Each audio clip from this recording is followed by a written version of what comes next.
Nya ke atas semuanya, elevasi, turun, depresi, protraksi ke depan, oke, retraksi ke belakang. Sip. Kita ulang beberapa kali. Oke.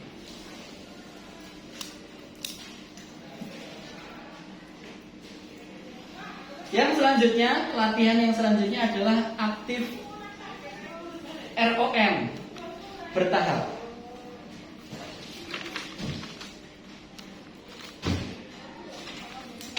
Aktif ROM ini dimulai di minggu terakhir, yaitu minggu ke-6.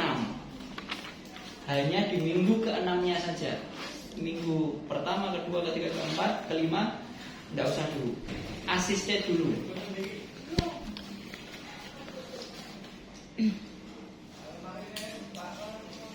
Aktif ROM, ngerti ya? Kalau tadi asisted kita bantu, minggu ke-6-nya nggak usah kita bantu. Oke, coba angkat tangannya sebatas maksimalnya gimana? Oke. Sekarang ketiaknya dibuka. Oke, good. Oke, depan lagi. Oke. Catatannya, aktif ROM pada fase pertama tidak boleh melakukan 3 gerakan. Tidak boleh melakukan 3 gerakan. Gerakan ekstensi, gerakan horizontal abduksi, dan gerakan eksternal rotasi 90 derajat.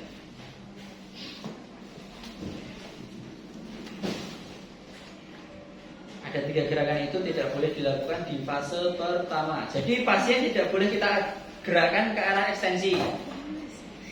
Nggak boleh ya. Kalau kita lakukan ke arah ekstensi, kaputnya dia akan terdorong ke depan di fase pertama. Nggak boleh horizontal abduksi ke belakang, ini juga dorong kaputnya ke depan nih. Dari sini ke sini ini nggak boleh. Terus eksternal rotasi 90 derajat.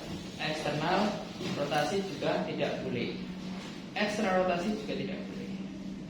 Ya, di fase pertama. Terus aktif ROM bertahap selesai ya pada minggu ke-6 itu. Terus latihan yang terakhir adalah menggunakan tangannya untuk fungsional. Latihan fungsional.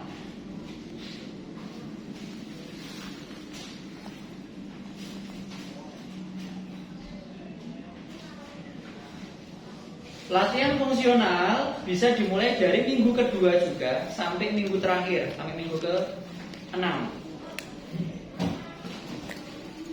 Ini kalau fase 1 minggu-minggunya acak ya. Nanti untuk prakteknya bisa kalian sesuaikan minggu mana, latihan mana yang lebih dulu bisa dilakukan. Oke. Latihan fungsionalnya gimana Pak? Kan dia terbatas ROM-nya. Ya. Latihan fungsional sebatas ROM-nya. Dia mampunya hanya 45 derajat fleksi. Abduksinya juga hanya 45 derajat misal. Ya sudah, ROM yang segitu kita gunakan untuk fungsional. Contohnya, oke, coba pegang, ambil, pindahkan ke sini. Geser. Menghayati tangan ya. Agak sedikit ke atas. Oke, itu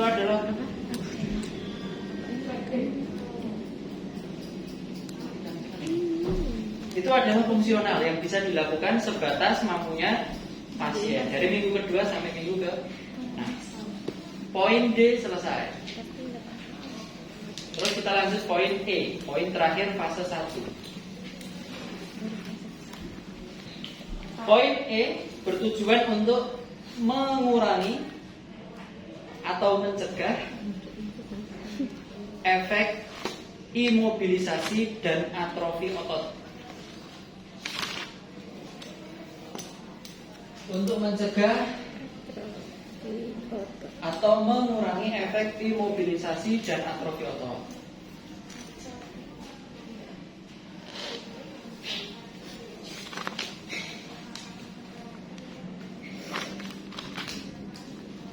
Latihannya yang pertama adalah latihan isometrik. Sudah diajarkan tadi ya, latihan isometrik gimana ya? Oke. latihan untuk kontraksi tanpa ada gerakan. Di semua gerakan shoulder, latihan isometrik bisa dimulai dari minggu pertama. Bisa dimulai dari minggu pertama. Oke, ke sini. Kita ke tembok. Kita akan praktekkan latihan isometrik yang bisa dilakukan biar fisioterapisnya nggak capek. Pakai tembok. Ya, sini. Oke, di shoulder ada gerakan fleksi, ekstensi, abduksi, adduksi, dan internal, eksternal, rotasi, ada juga horizontal abduksi. Oke, sekarang kita coba untuk gerakan fleksi. Ototnya adalah bicep. Bisa ke tembok. Oke, pakai tangan kanan aja. Nah, terus maju. Oke, temboknya didorong.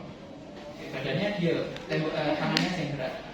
Oke, ini adalah statik kontraksi. Oke, dorong, tahan. 1, 2, 3, 4, 5, 6, 7, relax. Ini adalah isometrik untuk gerakan fleksi. Sekarang untuk ekstensi gimana? Belakangi tembok, menghadap sini. Terus mundur, tangannya ditekuk, tempel, dorong ke temboknya. Untuk ekstensi kita dorong, tapi kan tidak ada perubahan atau tidak ada gerakan untuk ekstensi. Hitungannya terserah kalian. Oke, relax. Gerakan abduksi, gerakan membuka tangan yang ini. Berarti menghadap ke sana, nempel tembok. Menghadap sini, nempel tembok. Tangannya lurus saja, nempel di bawah. Oke, nempel. Sip, tangannya didorong. Oke, dia tidak ada gerakan. Oke, siap. Abduksi. Terus bagaimana kalau adduksi, gerakan yang ke dalam? Kita pakai bantal, pakai bola, atau pakai apa? Oke, jepit tiaknya. Oke. Lagi sekarang latihan untuk internal rotasi dan eksternal rotasi posisi 0 derajat karena ini masih fase 1 ya. Fase 1. Oke. Dorong tangan saya ke dalam. Internal rotasi. Eksternal rotasi, dorong tangan saya keluar. Oke, selesai. Isometrik. Dimulai dari minggu pertama. Oke.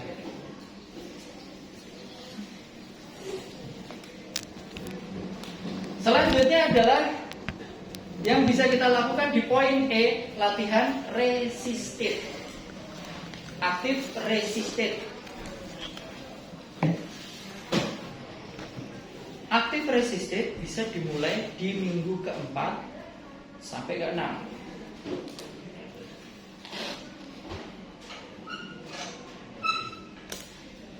Aktif resisted bisa dimulai minggu keempat sampai minggu ke-6. Contohnya bagaimana?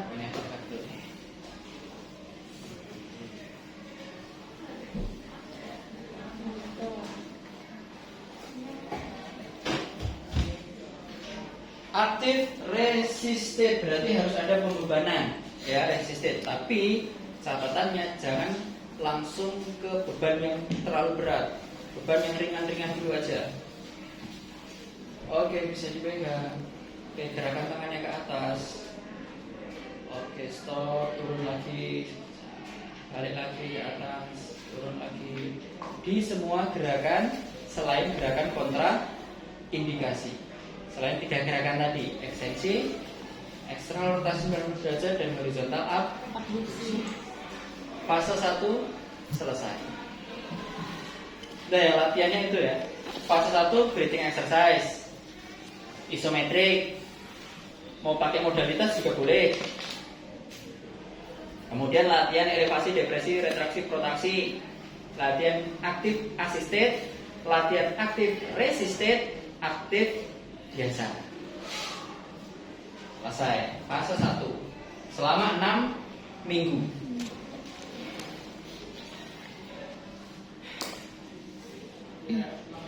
Ada syarat, ada 4 syarat pasien dikatakan lulus dari fase 1.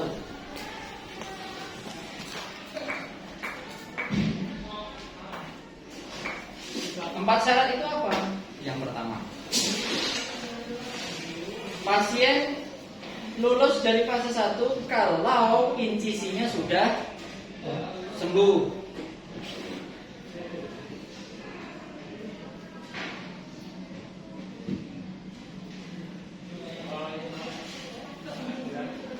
Insisinya sudah sembuh, artinya lukanya sudah sembuh, sudah kering, mungkin sudah masuk fase proliferasi akhir. Ya.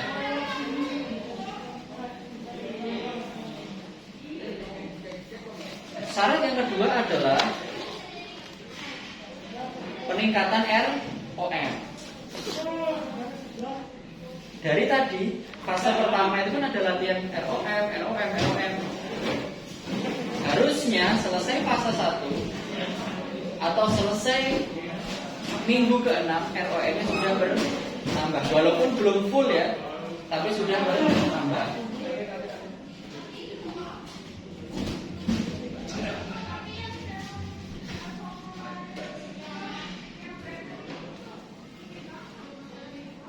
Walaupun belum full artinya dia harus sudah bertambah walaupun cuma 10 derajat, walaupun cuma 15 derajat, artinya dia sudah ada peningkatan ROM. Ini syarat kedua. Syarat ketiga, nyerinya berkurang. Sudah 6 minggu, masa nyerinya juga nggak berkurang? Kan berarti ada masalah. Harusnya nyerinya berkurang. Dan yang terakhir, stabilitas posturalnya dia bagus. Stabilitas posturalnya dia bagus. 4 syarat ini berarti pasien sudah dikatakan sembuh dari fase atau lulus dari fase 1. Berarti boleh dilanjutkan atau boleh masuk fase kedua. Kita lanjutkan. Fase kedua itu dari minggu ke-6 sampai minggu ke-12 atau 16.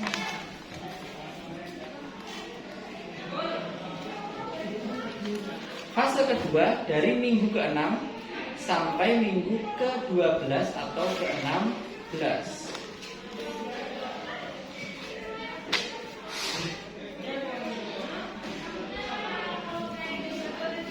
Tujuannya apa fase kedua ini? Tujuannya banyak. Yang pertama meningkatkan stabilitas. Kita tingkatkan lagi stabilitasnya. Fase kedua meningkatkan ROM biar bisa full ROM.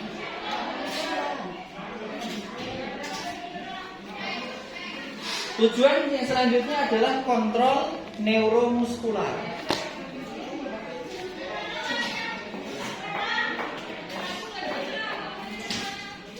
Yang keempat adalah meningkatkan strengthening otot.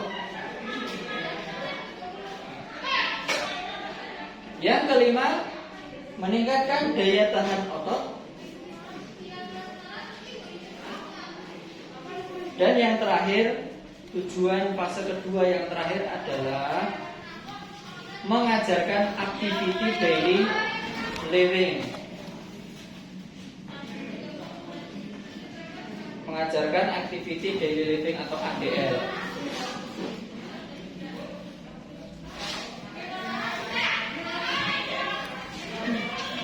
Kita praktekkan. Di fase kedua ada 3 poin. Yang sebetulnya 3 poin ini menyerupai fase pertama latihan. Hanya saja lebih ditingkatkan. Oke, poin pertama, fase kedua. Poin pertama adalah latihan ROM tanpa nyeri. Tujuannya adalah ROM tanpa nyeri, meningkatkan ROM tanpa nyeri. Latihannya yang pertama adalah latihan aktif ROM seperti di fase pertama. Latihan yang kedua, latihan fungsional, sama seperti fase ke-1 juga.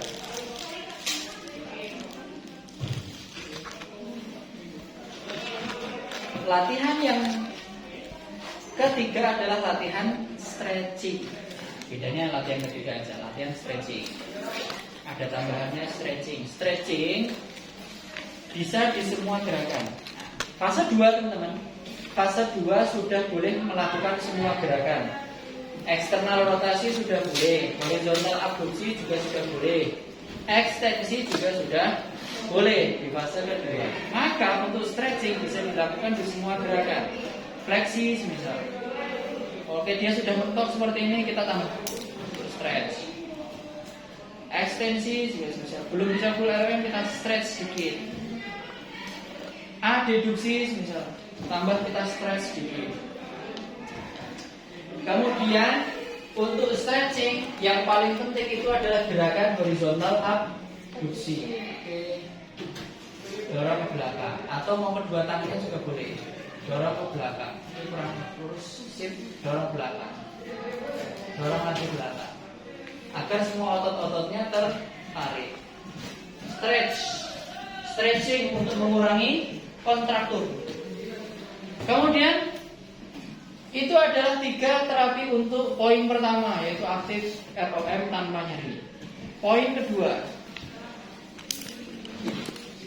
untuk meningkatkan kekuatan dan daya tahan otot. Poin kedua, untuk meningkatkan daya tahan dan kekuatan otot. Latihannya bagaimana?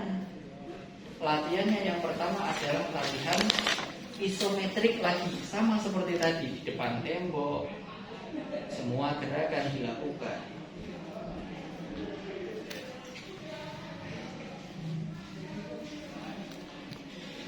Kemudian latihan yang kedua adalah latihan aktif resisted lagi, sama seperti fase pertama.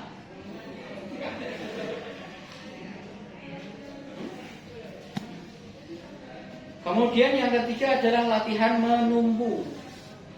Pasien suruh duduk sambil menumpu tangannya. Oke, bisa. Atau kalau dia muslim, suruh latihan rukuk, latihan sujud, itu kan dia menumpu. Kemudian itu adalah 3 latihan untuk poin B. Selesai poin B. Poin terakhir, poin C, latihan rhythmic stabilization. Latihan rhythmic stabilization.